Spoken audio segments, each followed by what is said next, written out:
Hello, I just wanted to quickly share my story and ask around if someone has similar experience or hopefully much better experience than the one I had.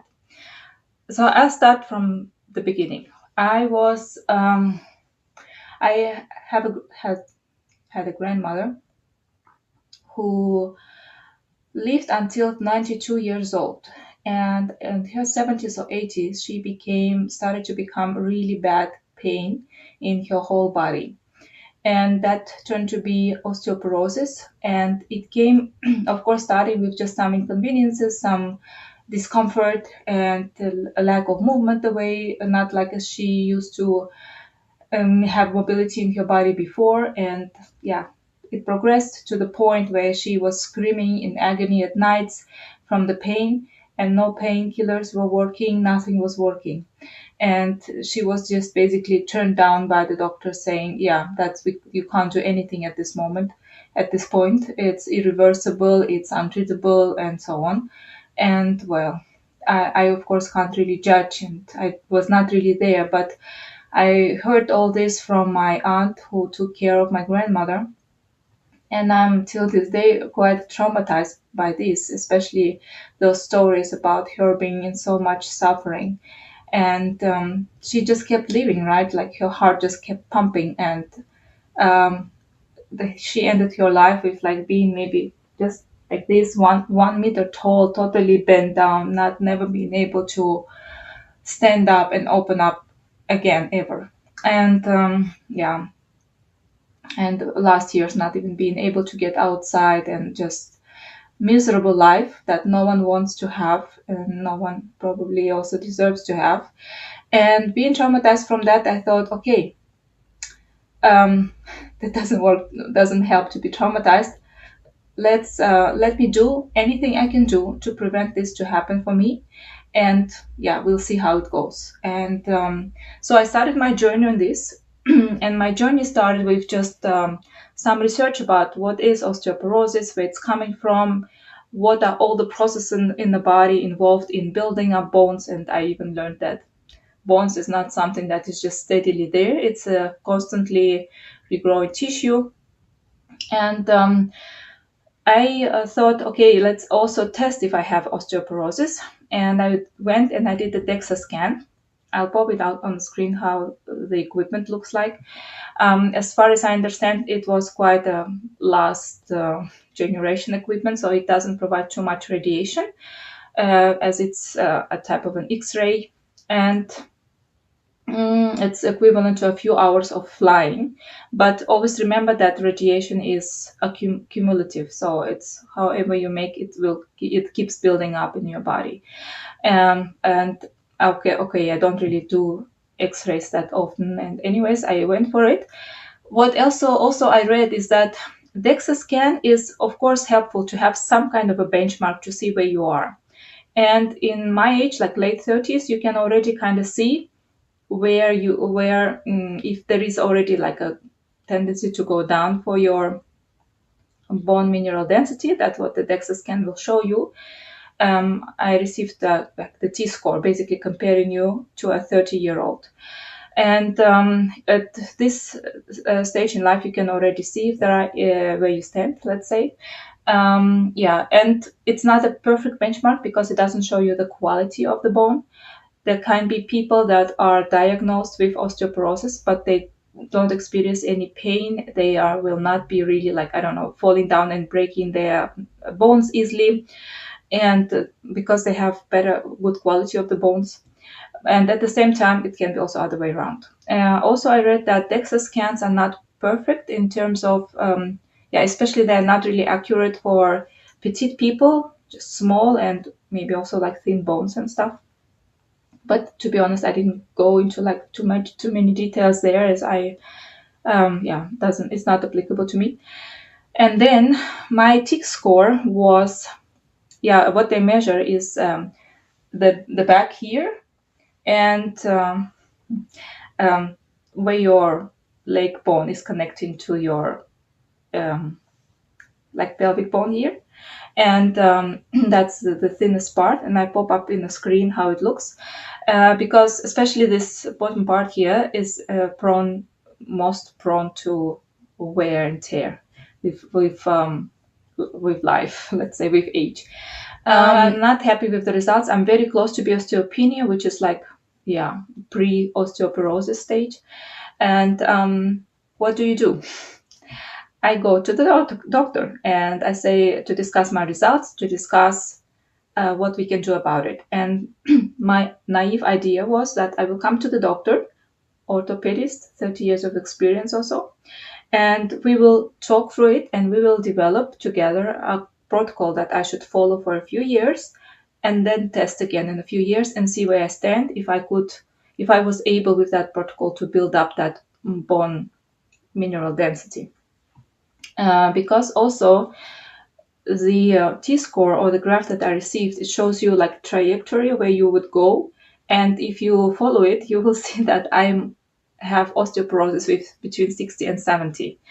And since nowadays we live longer, and I have actually from both sides of my parents' genes predisposition to live quite long.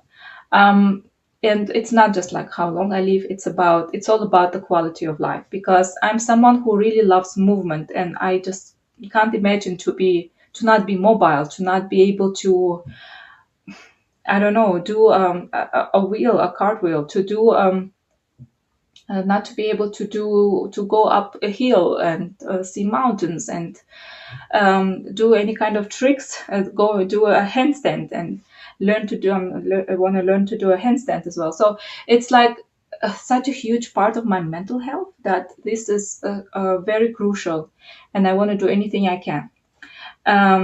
Which means I also want to. I'm very motivated, so I want to put a lot of effort, as much effort as needed, into uh, reducing the risk of osteoporosis. Okay, and my naive idea was I'm coming to the doctor, we're sitting down and saying, okay, based on your results here, let's check your blood marks for vitamin D, whatever is needed, and whatever you are eating or you're not eating, the lifestyle that you have in terms of like, do you have a job? How many hours you work in this job? Is it a sitting job or is it like more moving job? And based on that, build up the exercise routine. Nutrition is a big part of it, but also exercises and certain type of exercises. For nutrition, okay, yeah, let's check the levels of vitamin D, let's say, yeah, and whatever is needed there, and adjust if it's needed to be supplemented, and foods, it's kind of manageable. Exercises, let's talk about my lifestyle. Okay, I'm mainly sitting in my job. I like only move together with my child, but it's not enough. You need to really mm, promote the growth of your bone mass, or regrowth and renewal of your bone tissues. And the best exercise, as far as I understand, is jump training, because when you jump and you land on a hard surface, this will create small fractures in your bones, and there are certain cells there that will trigger your brain to like send a signal to your brain to say, hey, we need to repair here, send out the calcium here, calcium phosphate.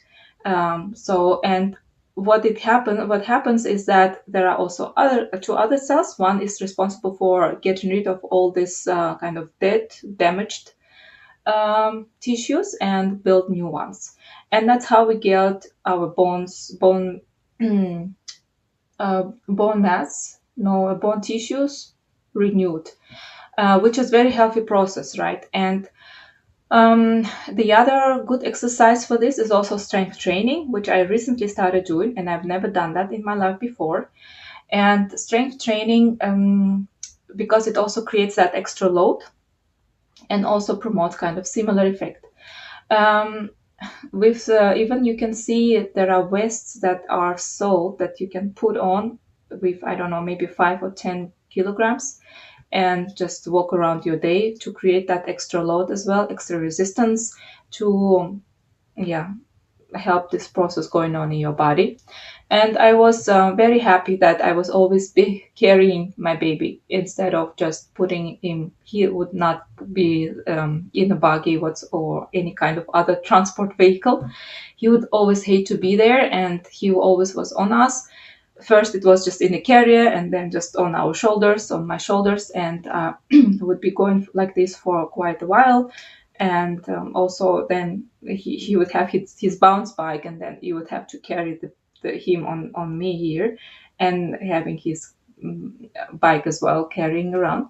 So yeah, I was quite happy that that's kind of promoted some hopefully bone tissue growth. Yeah. So, and in the end, you are left on your own because doctors don't help. Yeah, I will go in 2 months. I will still try again to go to another doctor, but also in the same town, and to see if it's the same outcome there, or I will have a different treatment and a little bit more respect towards my concerns. And also, this doctor said, "Oh, I'm like I'm worried because it's maybe it's in my genes." Yeah, so what? You can't change your genes.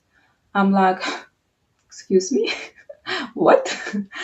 Yes, you can. And then it was like pointless discussion in the end. Like, why am I like there was didn't even go into defending this because yeah, there's no point to lose his time, my time.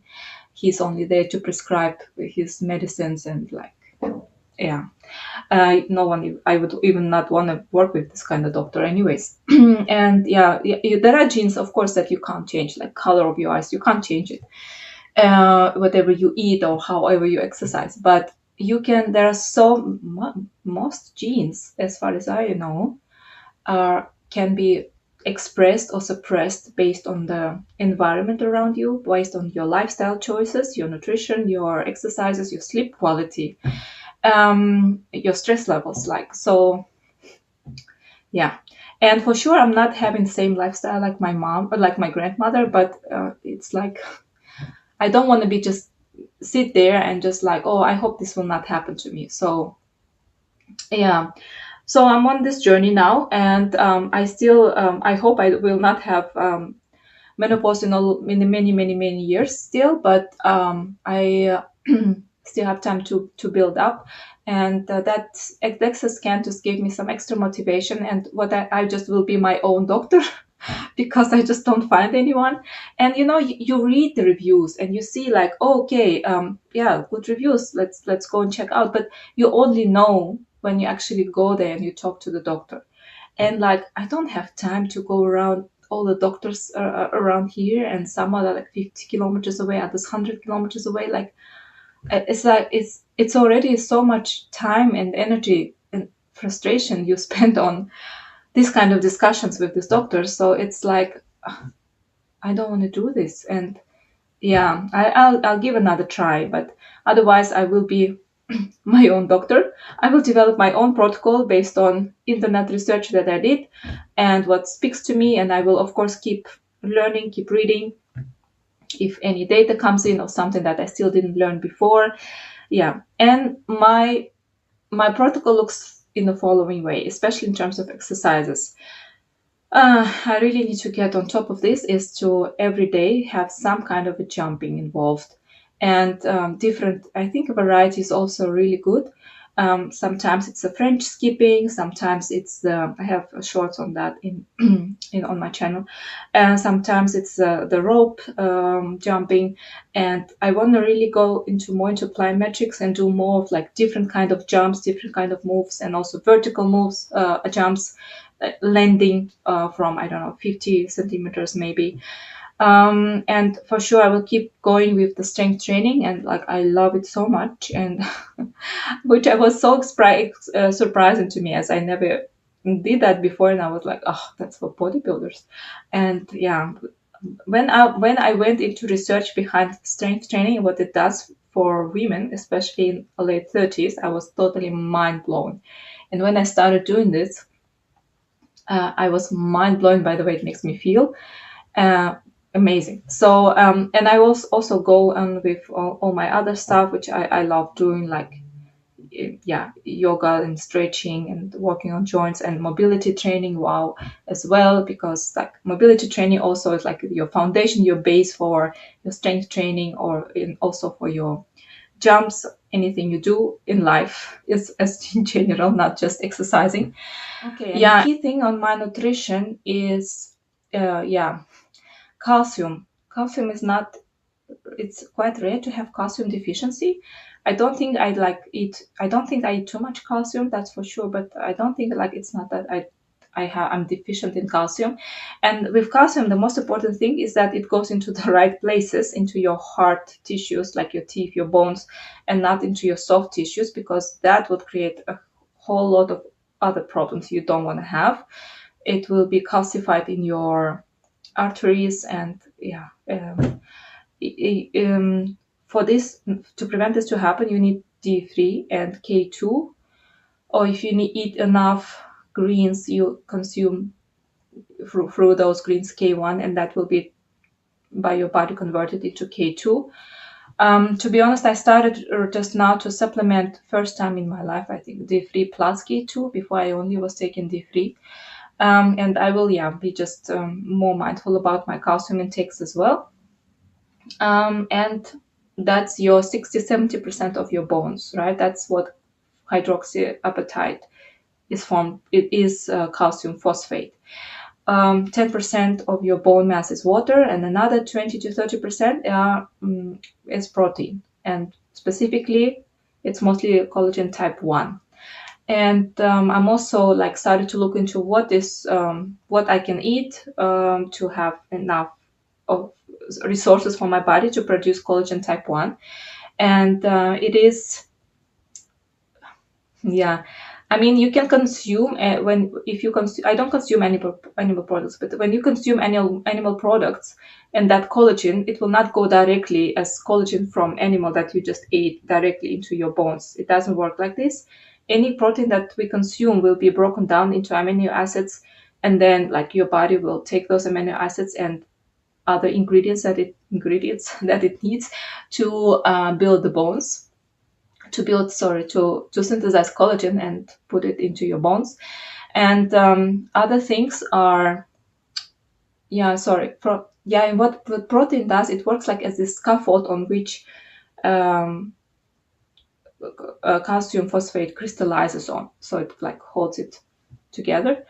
But important here is especially amino acid lysine and proline are those amino acids that are active in synthesizes collagen by your body.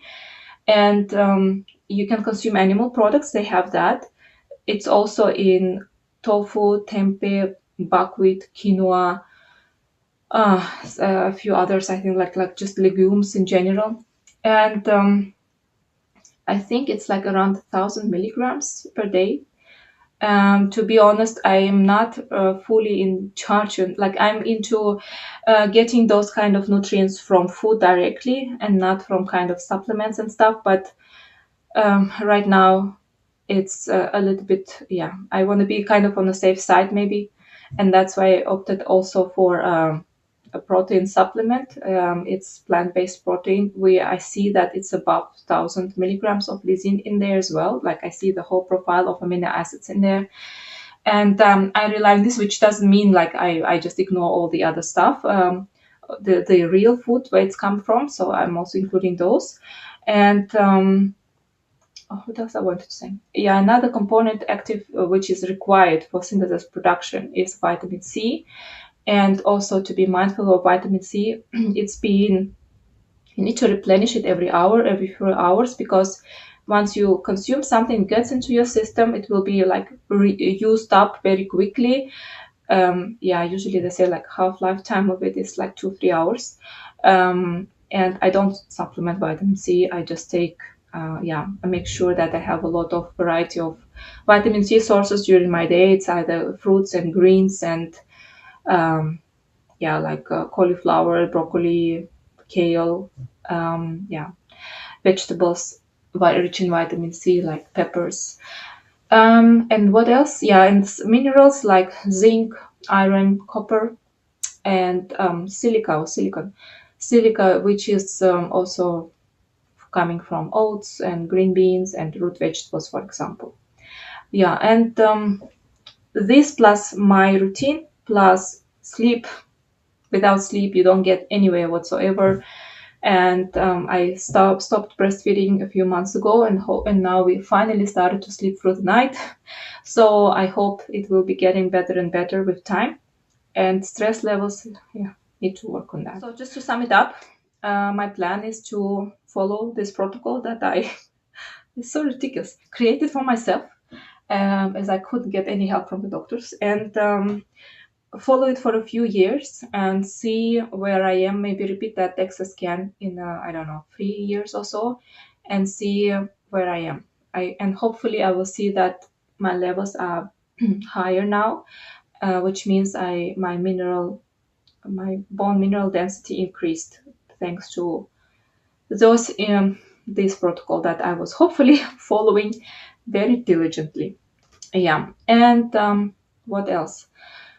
Yeah, I don't know if anyone has similar experience with prevention of osteoporosis, or maybe you already had it, or you were diagnosed with it, and what you did to reverse it. Whether you also was checking for your if you had such genes in your family history, and that also caused your yeah your attention rose your attention to keep doing something about it, to do something about it with your life, and just this helps me also to kind of get over that trauma and say like, okay, that's what I see as research is suggesting me to do, and what I can do now is stay positive and do the best I can.